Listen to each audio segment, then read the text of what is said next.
semuanya, selamat datang di pembahasan kali ini. Hari ini aku akan membahas materi tentang dana bagi hasil atau yang bisa disebut dengan DBH. Oke, untuk pembahasan kali ini kita mempunyai 4 poin utama. Yang pertama, kita akan mengenal dana bagi hasil atau yang bisa disebut dengan DBH.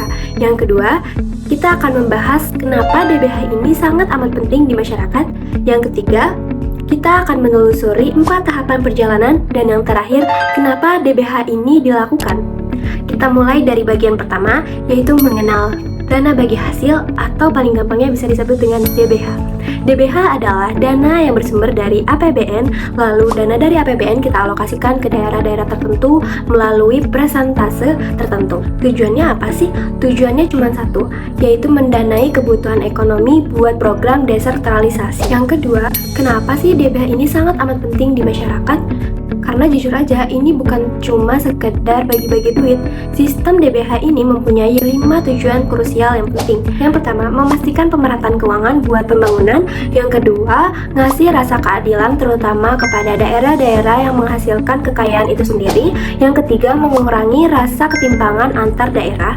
Yang keempat, DBH ini memacu daerah supaya terus meningkatkan kinerja pendapatan mereka. Yang kelima, tentu saja mendorong pemerintahan daerah supaya lebih mandiri secara finansial demi mendukung otonomi daerah. Kita lanjut ke bagian ketiga, yaitu 4 tahapan perjalanan dana bagi hasil atau yang bisa disebut dengan DBH.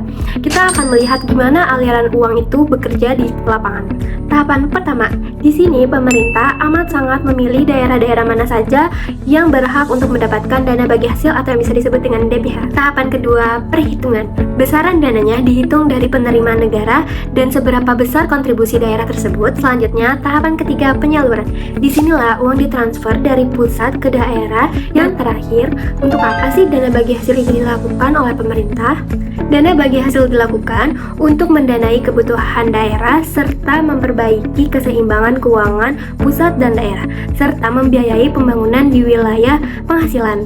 Ini data DBH di Provinsi Banten periode 2025. Sini DBH paling banyak yaitu Provinsi Banten, Kota Tangerang, dan Kabupaten Tangerang. Jadi yang bisa kita ambil dari materi ini, dana bagi hasil atau paling gampangnya bisa disebut dengan DBH, yaitu menjaga keseimbangan keuangan pusat dan daerah. Artinya, pendapatan dari pajak dan sumber daya alam itu masuk ke pusat lalu dikembalikan oleh masyarakat untuk membiayai pembangunan di sana. Keren kan? Pembangunan kita menjadi merata serta adil untuk kita semua. Saya, Afika Khairunisa, pamit undur diri.